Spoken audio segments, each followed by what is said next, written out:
Diketahui budaya masyarakat Indonesia tak lepas dari berbagai kisah mistis. Salah satunya adalah kisah seputar rumah-rumah yang konon berhantu.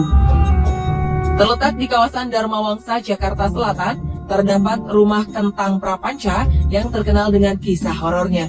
Mendengar namanya saja pasti mungkin sudah tidak asing lagi bagi kita. Rumah Kentang merupakan rumah yang dianggap angker oleh masyarakat. Rumah ini bercirikan memiliki pohon bambu bercat putih. Suasananya sangat sejuk karena banyak pohon. Rumor kisah horor di rumah Kentang adalah cerita tentang seorang anak kecil yang jatuh dalam kuali panas yang berisi kentang. Konon anak ini meninggal dan arwahnya tidak tenang. Rumornya saat malam hari akan tercium bau kentang di sekitar rumah tersebut. Faktanya rumah ini ternyata bukanlah sebuah rumah kosong. Tercatat 6 keluarga mendiami rumah ini, ditambah dengan beberapa supir, pembantu, dan satpam. Ketika diselidiki, menurut seorang satpam, ia tak pernah mencium aroma kentang di rumah ini seperti yang diberitakan. Seorang tukang parkir di dekat rumah ini pun menuturkan hal yang sama dengan satpam tersebut. Kisah seram yang sudah banyak orang tahu adalah rumor belaka yang tidak ada buktinya. Bagi Anda yang belum percaya, Anda mungkin bisa mencoba mendatangi rumah hantu ini.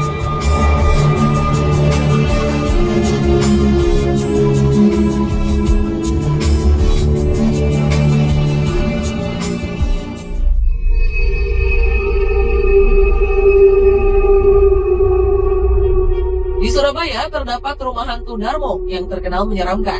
Konon menurut masyarakat setempat, rumah kosong ini dihuni makhluk gaib. Rumah hantu Darmo ini terletak di Jalan Puncak Permai 2, nomor 26, Suko Manunggal, Surabaya. Dari pengamatan luar saja, rumah hantu Darmo sudah terlihat menyeramkan. Rumah besar ini kondisinya sudah tidak terawat. Atap rumahnya sudah tidak ada, hanya menyisakan pilar-pilar serta tembok. Bagian halaman rumah dan bagian dalam ditumbuhi semak belukar. Kisah dari rumah hantu ini sendiri sudah menyebar hingga pelosok tanah Jawa. Kabarnya rumah elit ini awalnya dihuni oleh sekeluarga. Namun kabarnya lagi keluarga penghuni rumah ini tenggelam dalam kecelakaan perahu dan semuanya meninggal. Faktanya hingga saat ini baik satpam maupun masyarakat setempat benar-benar tidak mengetahui secara pasti siapa pemilik dan pewaris rumah hantu Darmo ini. Maka tak heran jika bangunan rumah Darmo mulai hancur dan berlumut. Kini keberadaan rumah hantu Darmo telah menjadi buah bibir paling terkenal bagi pecinta alam gaib di Surabaya. Kini rumah yang dulunya megah ini secara tak sengaja telah menjadi destinasi wisata horor oleh sebagian orang. Tempat ini justru tidak pernah sepi dari pengunjung.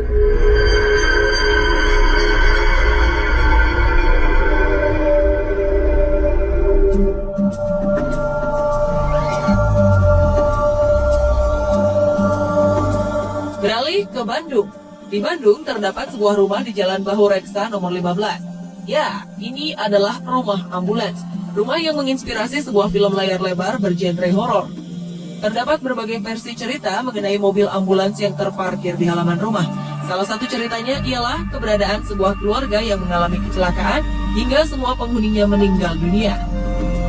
Seluruh anggota keluarga ini kemudian dibawa oleh ambulans dari lokasi kecelakaan ke rumah sakit. Namun keesokan harinya, konon ambulans ini secara misterius terparkir di rumah korban kecelakaan. Ketika dikembalikan ke rumah sakit, mobil ini kembali datang ke rumah korban. Hal ini dikabarkan terjadi berkali-kali, hingga akhirnya dibiarkan terparkir di rumah. Faktanya, mobil ini pernah menjadi ambulans milik Rumah Sakit Boromeus Bandung. Konon, mesin mobil ini sering menyala dengan sendirinya di malam hari hingga mengganggu masyarakat sekitar. Rumor beredar mobil ini kerap berjalan mengelilingi kota Bandung pada malam hari. Kini rumah ini telah digunakan sebagai distro, dan mobil ambulans tersebut masih dibiarkan tetap berada di situ. Mungkin hal ini dilakukan untuk menarik orang yang akan berkunjung ke distro itu.